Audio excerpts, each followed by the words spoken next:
नमस्कार। Kolkata rape and murder case जो हुआ है, उससे मेरे ख़्याल से करोड़ों लोग बहुत दुखी हैं। सबके मन में एक अजीब-सा गुस्सा है, अजीब-सा निराशा है और अजीब-सा दर्द है। शायद ही कोई व्यक्ति ऐसा होगा, मैं रेपिस्ट की बात नहीं कर रहा हूँ। शायद ही कोई व्यक्ति ऐसा होगा, जो कि इस पूरे मामले से अपने आप को अलग रख पाए। लेकिन इस पूरे मामले में जो रेप हुआ, इतना वीभत्स रेप हुआ, उसके बाद जो मर्डर हुआ, मुझे दुःख रेप और मर्डर का तो है ही, लेकिन उसके बाद से जैसी प्रतिक्रियाएँ आ रही हैं, मुझे उससे ज़्यादा कहीं ज़्यादा दुःख हो रहा है। देखिए, मैं अपनी बात को समझाने की कोशिश करता हूँ आपसे। आप डिसाइड कीजिएगा कि ये बात आपको कितनी मेरी बात सही लगती है या नहीं लगती है। इसमें कोई शक की बात नहीं है कि रेप विभत्स है, उसके लिए मेरे शब्द काफ़ी नहीं है बोलने के लिए। हमारा इसमें पूरा का पूरा फ़ोकस क्या है? हमारा पूरा फ़ोकस हो रहा है कि रेप है, कि गैंग रेप है, 1 लोग थे कि ज़्यादा लोग थे। देखिए, इससे फ़र्क नहीं पड़ता कि 1 लोग थे कि ज़्यादा लोग थे, रेप था या गैंग रेप था। एटलीस्ट एक बात तो कन्फर्म है कि रेप था और मर्डर था। इस बात में तो किसी को कोई आपत्ति नहीं है। इस बात में भी कोई आपत्ति नहीं है कि कोलकाता पुलिस ने अपना काम ठीक से नहीं किया। इस बात में भी किसी को कोई शक नहीं है कि सबूतों को मिटाने की भरसक प्रयास हुआ है। और इस बात में भी कोई शक नहीं है कि जो पूरा प्रोटेस्ट हो रहा है, ये बहुत ही ऑर्गेनिक है। ये स्वतः प्रोटेस्ट हो रहा है। पॉलिटिकल पार्टीज़ इसमें बाद में जॉइन की हैं, लेकिन समाज के हर वर्ग ने इसमें प्रोटेस्ट किया है। और आज सौरव गांगुली की वाइफ़ डोना गांगुली ने प्रोटेस्ट किया है, उनकी बेटी ने प्रोटेस्ट किया है। उसके पहले एडवोकेट्स ने प्रोटेस्ट किया था। मुस्लिम महिलाएँ प्रोटेस्ट कर रही हैं। अब पॉलिटिकल पार्टी से प्रोटेस्ट कर ही रही हैं। डॉक्टर्स का प्रोटेस्ट तो वो लीड कर रहे हैं। और ये सिर्फ़ कोलकाता बस में नहीं हो रहा है। मेरे ख़्याल से शायद पश्चिम बंगाल में हर जगह हो रहा है। भारत में हर जगह हो रहा है। दिल्ली में हो रहा है, जहाँ का मुझे पता है। अ, मध्य प्रदेश का मुझे पता है, वहाँ पे हो रहा है। कर्नाटका का, बैंगलोर का मुझे पता है। चेन्नई का मुझे पता है, वहाँ पे प्रोटेस्ट हुआ है। ये बात अलग है कि हम उतना उनको कवरेज नहीं दे रहे हैं, बट उससे फ़र्क नहीं पड़ता है कि कवरेज कहाँ पे मिल रही है या नहीं मिल रही है। मेरा सवाल कुछ और है आज की डेट का। देखिए, जैसे ही रेप का केस हुआ, मैं ममता बनर्जी को डिफेंड करने की बिल्कुल कोशिश नहीं कर रहा हूँ। मेरे ख़्याल से आज की ममता बनर्जी के रिस्पॉन्स के बाद एक बात तो तय हो जाती है कि महिलाएँ या पुरुष हों, चीफ़ मिनिस्टर बने या प्राइम मिनिस्टर बने, ये ज़रूरी नहीं है। एक मानवीय संवेदना बहुत ज़रूरी है, वो चाहे महिला में हो या पुरुष में हो। जिसमें हो उसको प्राइम मिनिस्टर या उसको चीफ़ मिनिस्टर बनना चाहिए। ये बिल्कुल सच्चाई हो गई है। तो हम जो ये एक दंभ भरते थे कि एक महिला प्राइम मिनिस्टर या महिला चीफ़ मिनिस्टर है, महिला चीफ़ मिनिस्टर हैं, एकमात्र महिला चीफ़ मिनिस्टर हैं, मेरे ख़्याल से वो भ्रम अब टूट गया है। बिकॉज़ अगर आप चीफ़ मिनिस्टर बनते हैं, तो आप चीफ़ मिनिस्टर होते हैं, आप महिला या पुरुष नहीं होते हैं।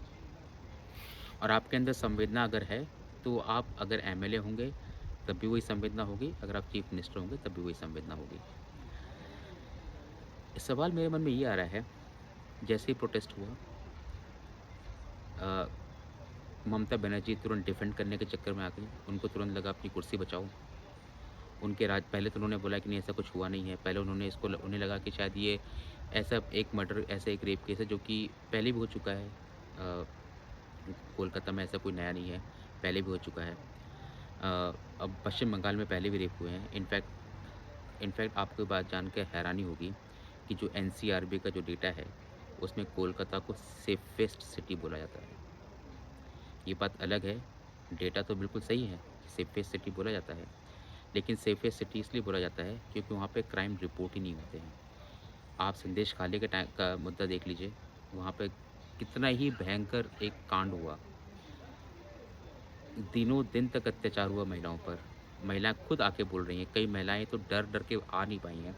आप इमेजिन कीजिए, संदेश खाली में ऐसा हो रहा है, तो पूरे बंगाल में क्या ही हो रहा होगा। अब ऐसा नहीं कि बंगाल कोई अपवाद है। ये बात अलग है, प्रोपोर्शनल बंगाल ज़्यादा होगा और हो सकता है कि तमिलनाडु कम हो या आंध्र प्रदेश कम हो या कोई और राज्य कम हो, वो बात अलग है। लेकिन हो हर जगह रहा है। जो बेसिक कैरेक्टरिस्टिक है कि रिपोर्ट नहीं करना, बेसिक कैरेक्टरिस्टिक है कि लड़कियां जो होती हैं उनको इस बात का डर होता है कि वो रिपोर्ट करेंगी तो ज़्यादातर ब्लेम उनके ही ऊपर आएगा। ये डर नहीं है, ये सच्चाई है एक्चुअली। आपने अगर रेपिस्ट जो निर्भया के जो रेपिस्ट हैं, अगर आपने उनका इंटरव्यू सुना होगा, तो वो ये बात बोल रहे थे कि 9 बजे के बाद कौन-सी सभ्य घर की लड़की अपने बॉयफ्रेंड के साथ बाहर घूमने जाती है। तो आप उनकी मानसिकता समझ लीजिए, वो मानसिकता अलग ही टाइप की होती है। तो ये लड़कियों का जो डर है, महिलाओं का जो डर है, ये जायज़ है, ये सच्चाई है एक्चुअली। जैसे ही रेप केस होता है, ममता बनर्जी अपनी कुर्सी बचाने में लग जाती हैं। पहले मना करती हैं कि ऐसा कुछ हुआ नहीं है, या हुआ है तो ओके है, मतलब इतनी कोई बड़ी बात नहीं है, हो गया तो हो गया टाइप्स, उस टाइप उनका रिस्पॉन्स रहता है। जब थोड़ा प्रेशर और आगे बढ़ता है, जब उनको डिटेल समझ में आती है, तो वो आनन-फानन में कुछ न कुछ अपना डिसीज़न लेती हैं। प्रिंसिपल का तबादला, डीन का तबादला कर देती हैं, किसी और कॉलेज का डीन बना देती हैं, जो कि ज़्यादा प्रेस्टिजियस है।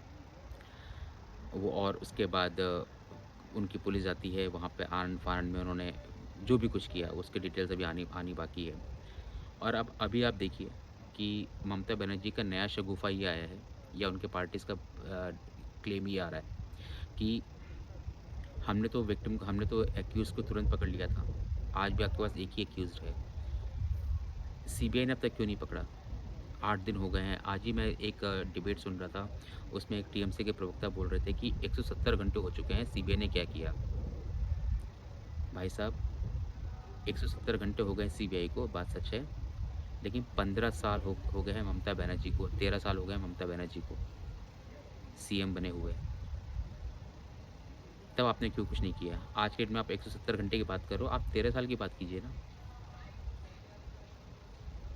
प्रॉब्लम इस बात की है कि यहाँ पे सब लोग एक पॉलिटिकल चीज़ों को खोजने में लग गए हैं, पॉलिटिकल ग्राउंड को खोजने में लग गए हैं। टीएमसी वाले अपनी कुर्सी बचाने में लग गए हैं, और बीजेपी कहीं न कहीं उनको एक अपॉर्च्युनिटी दिख रही है और वो उसको लपकने की कोशिश करना स्टार्ट कर दी है।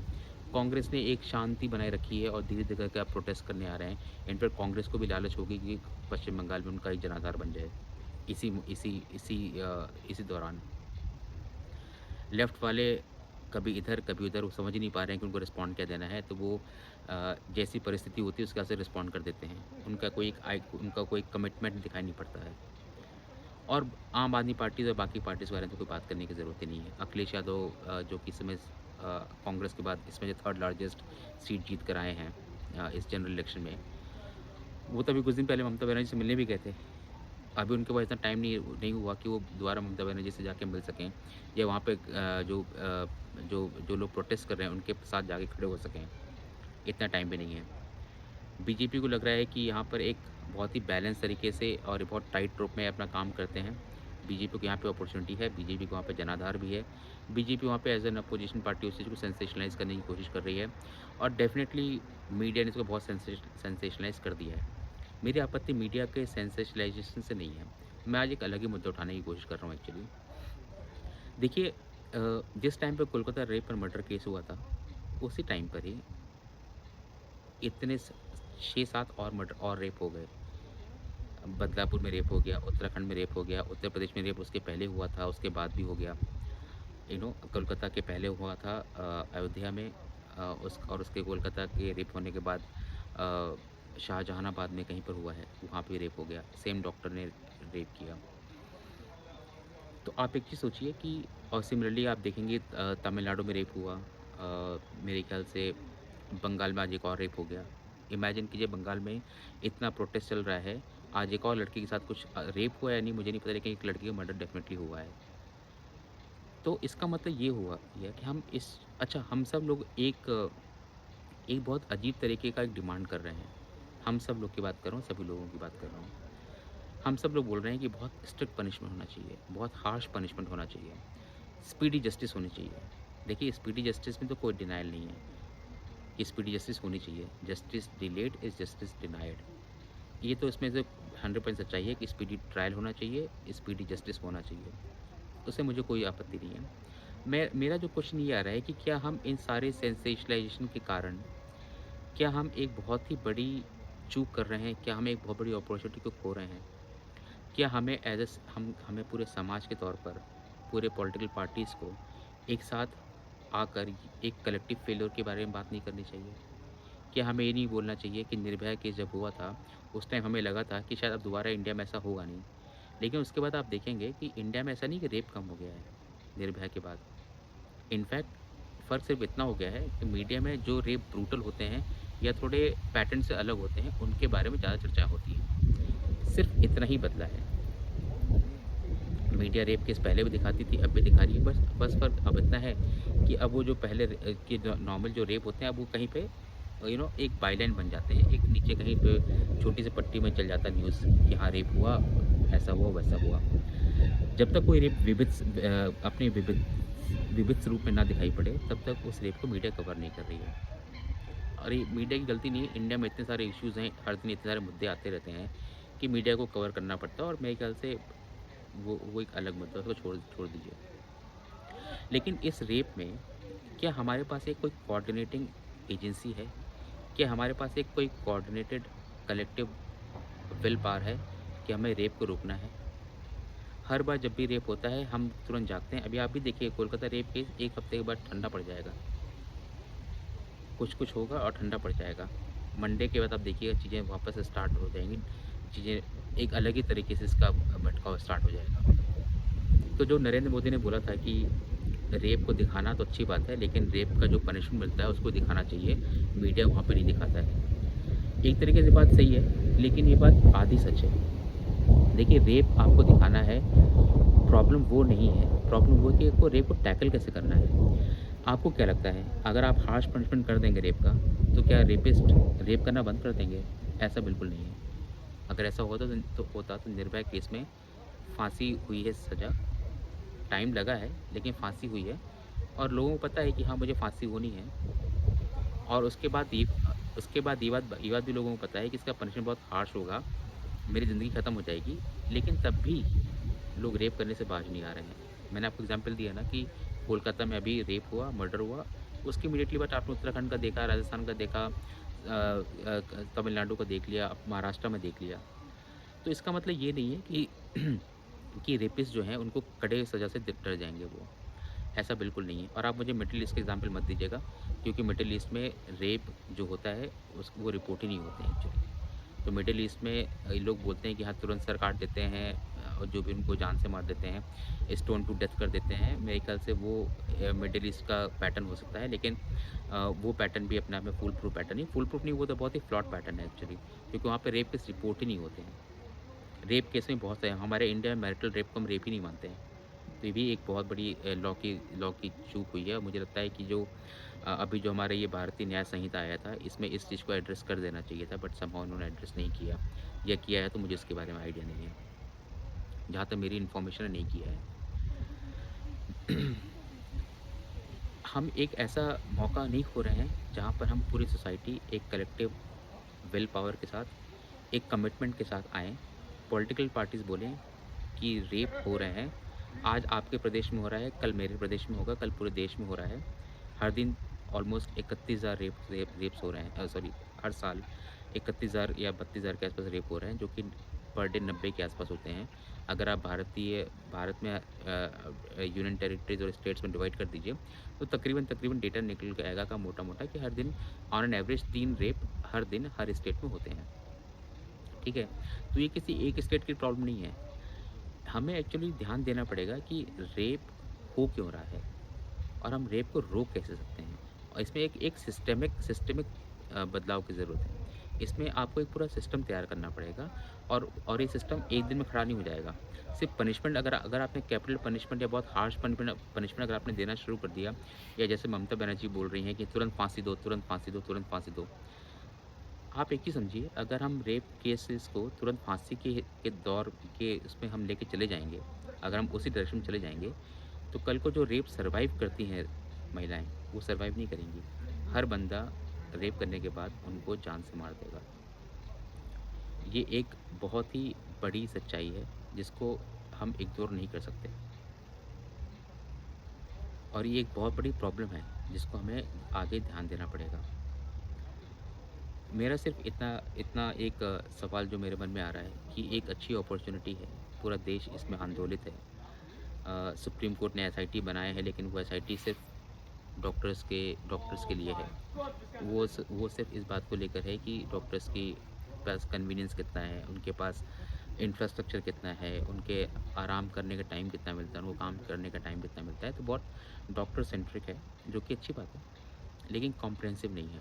और इसमें एक comprehensive strategy government of India को लेके आना पड़ेगा, जहाँ पर वो सारे स्टेट को बोलें कि एक भी रेप केस अगर किसी स्टेट में भी होता है, तो हर एक राज्य का चीफ मिनिस्टर और देश के प्रधानमंत्री ये समझे कि ये मेरे राज्य में और मेरे देश में हुआ है। जब तक हम इस चीज़ को ऐसा नहीं मानेंगे, जब तक हम और सामने वाले को हम ये बता दें कि इसमें पॉलिटिकल पार्टीज़ जो हैं, ये इसमें कोई मुद्दा नहीं बनाएँगी, ये बहुत ज़रूरी चीज़ है। देखिए निर्भया हुआ, कठुआ हुआ, हाथरस हुआ, अभी कोलकाता हो गया, सब ने इसको जहाँ-जहाँ मौका मिला वहाँ पे उन्होंने इसको भुनाने की कोशिश की और अल्टीमेटली हुआ क्या? आज भी रेप हो रहे हैं, कल भी होते जाएँगे, चीज़ें नहीं बदलेंगी। हो सकता है कि कुछ टाइम के लिए कुछ चीज़ें शांत हो जाएँ, लेकिन जब तक कि हम सिस्टमैटिक चेंजेस लेकर नहीं आएँगे, जब तक कि हम ये समझने की कोशिश नहीं करेंगे कि रेपिस्ट रेप करते क्यों हैं? इतना उनको डर इज़ नॉट द थिंग, डर से फ़र्क नहीं पड़ेगा उनको। डर is not the detriment at all, fear is not detriment in the case of rapes. Rape के लिए आपको एक माइंडसेट चेंज करने की ज़रूरत है। वो माइंडसेट चेंज करने की ज़रूरत है, जो कि निर्भया के रेपिस्ट ने कहा था कि 9 बजे लड़की अकेले अपने बॉयफ्रेंड के साथ घूम रही है रात में, तो लड़की अच्छी नहीं होगी। इनफैक्ट मधुमिता पांडे ने तिहाड़ जेल में 122 survivor I am sorry 122 rapist का उन्होंने इंटरव्यू दिया था। अगर आप उनके बयान सुनेंगे, उनके जो स्टेटमेंट सुनेंगे, तो आप हैरान रह जाएँगे। एक व्यक्ति ने बोला था कि मैंने सेक्स किया है, रेप नहीं किया है। और ये स्टेटमेंट्स हैं लोगों के। उनको ये लग रहा है कि उन्होंने सेक्स किया है, रेप नहीं किया है। उनको ये रेपिस्ट लोगों को ये बात समझ में नहीं आती कि उन्होंने कोई गलती की है। उनको लगता है ये तो बहुत ही नेचुरल चीज़ है जो मैंने किया है, इसके लिए इतना हो हल्ला क्यों मचाया जा रहा है। कई लोग बोलते हैं कि अ, मैंने एक एक 49 इयर्स के बंदे ने 5 साल की लड़की का रेप किया था। उससे पूछा गया कि तुमने रेप क्यों किया? उसने बोला कि उसकी माँ का कैरेक्टर ख़राब था, तो मैंने उसके बच्चे के थ्रू सबक सिखा दिया। तो उसको कोई दुःख है? बोला दुःख तो नहीं है, दुःख ये है कि हाँ अब मैंने उसका रेप कर दिया तो अब उसके साथ कोई शादी नहीं करेगा क्योंकि अब वर्जिन नहीं रह गई है। शादी नहीं करेगा तो जब मैं जेल से बाहर जाऊँगा तो मैं शादी कर लूँगा। आप समझ रहे हैं किस टाइप का बिहेवियर, किस टाइप का शॉकिंग आर्गुमेंट्स लोग देते हैं। कई महिलाएँ बोलती हैं कि लड़कियों को बाहर जाना सही नहीं है। कई पुरुष बोलते हैं कि मैं तो अलाउ नहीं करता छोटे कपड़े पहनने के लिए लड़कियों को या फिर एक पर्टिकुलर टाइम के बाद मैं लड़कियों को घर बुला लेता हूँ। हम क्यों नहीं लड़कों को समझाते हैं कि वो अपनी नज़र सही रखें? हम क्यों नहीं लड़कों को ये बात बताते हैं कि कंसेंशुअल सेक्स और रेप में बहुत बड़ा फ़र्क होता है। Forceful sex is such a know thing. हम उस बात में क्यों नहीं ध्यान देते हैं? हम क्यों नहीं लोगों को सेंसिटाइज़ करते हैं right from the very young age? और ये यंग एज में ऐसा नहीं होना चाहिए कि आपने एक बार क्लास लेकर छोड़ दिया। ये कंटिन्यूअस प्रोसेस होना चाहिए, हमारे करिकुलम का हिस्सा होना चाहिए और ये हमारे ना सिर्फ एजुकेशन पॉइंट ऑफ व्यू से बट एज़ अ सोसाइटी हमें टॉलरेट नहीं करना चाहिए। आप कभी भी किसी लड़की को देखें कि वो अकेले जा रही है, कहीं जा रही है, आप उसके साथ हों। जब तक पूरा समाज साथ में नहीं आएगा और लड़कियों को सुरक्षा देने की कोशिश नहीं करेगा, तब तक ये चीज़ें बंद नहीं होंगी। और इसमें अगर आप वायलेंस को लेकर आएँगे, आपको माइंडसेट चेंज करना है, ध्यान रखिए। आप वायलेंस को लेकर आएँगे, तो आप इसको सॉल्व नहीं कर पाएँगे। तो ज़रूरी आज के डेट में ये है कि हम रेप को एक सिस्टमिक चैलेंज समझ के डील करें, ना कि वन ऑफ द केस कि कठुआ हो गया, हाथरस हो गया, कोलकाता हो गया, हमने फटाफट फांसी माँगी, फांसी हो गई, चलिए काम खत्म हो गया। ऐसे ये चीज़ सॉल्व नहीं होने वाली है। सोचिएगा इसके बारे में कि हम इसको कैसे सॉल्व कर सकते हैं और जब तक कि सरकार या कोई और देखिए हर चीज़ सरकार पर डिपेंड मत कीजिए। एज़ अ सोसाइटी तो हम सोच सकते हैं कि हमारे नेबरहुड में, हमारे सोसाइटी में, हमारे स्कूल में, हमारे वर्क प्लेसेस में हम जो भी हमारे साथ लड़कियाँ हैं, हम उनको एक इक्वल एनवायरनमेंट दे सकें। हम उनको एक फ़ियरलेस एनवायरनमेंट दे सकें। ये हमारी ज़रूरी है। ये हमें जब तक हम ऐसी चीज़ें हर एक वॉक ऑफ लाइफ़ में नहीं करेंगे, तब तक ये रेप केसेस बंद नहीं होंगे। ये इस बात की अनफॉर्च्यूनेट सच्चाई है। तो आप चाहे कोलकाता रेप केस में आप चाहे पॉलिटिक्स कर लीजिए, ममता बनर्जी को दोष दे लीजिए, हाथरस में योगी आदित्यनाथ को दोषी बता दीजिए, कहीं भी किसी को दोषी बता दीजिए। उससे कोई चीज़ें सॉल्व नहीं होने वाली हैं। अगर आपको रियल चीज़ें सॉल्व करनी हैं, तो आपको अपने स्तर पर काम करना पड़ेगा। सरकार के भरोसे मत रहिए, क्योंकि हर चीज़ सरकार नहीं कर सकती और सरकार को करना भी नहीं चाहिए। एक सोसाइटी भी कोई नाम की भी कोई चीज़ होती है, कल्चर नाम की भी कोई चीज़ होती है। जब अपने कल्चर फैब्रिक को स्ट्रॉन्ग करेंगे, अपने सोशल वैल्यूज़ को स्ट्रॉन्ग करेंगे, अपने लड़कों को या अपने जो अ, पुरुष हैं, अगर आप उनको बताएँगे कि महिलाओं का सम्मान क्या होता है, ये हमारे कल्चर में, हमारी सिविलाइजेशन में है, महिलाओं का सम्मान करना। अगर हम भारत को एक सशक्त राष्ट्र बनते हुए देखना चाहते हैं, अगर अपनी पुरानी ग्लोरी को वापस लाना चाहते हैं, तो महिलाओं का सम्मान उसमें सबसे पहले आता है। सोचिएगा इस बारे में।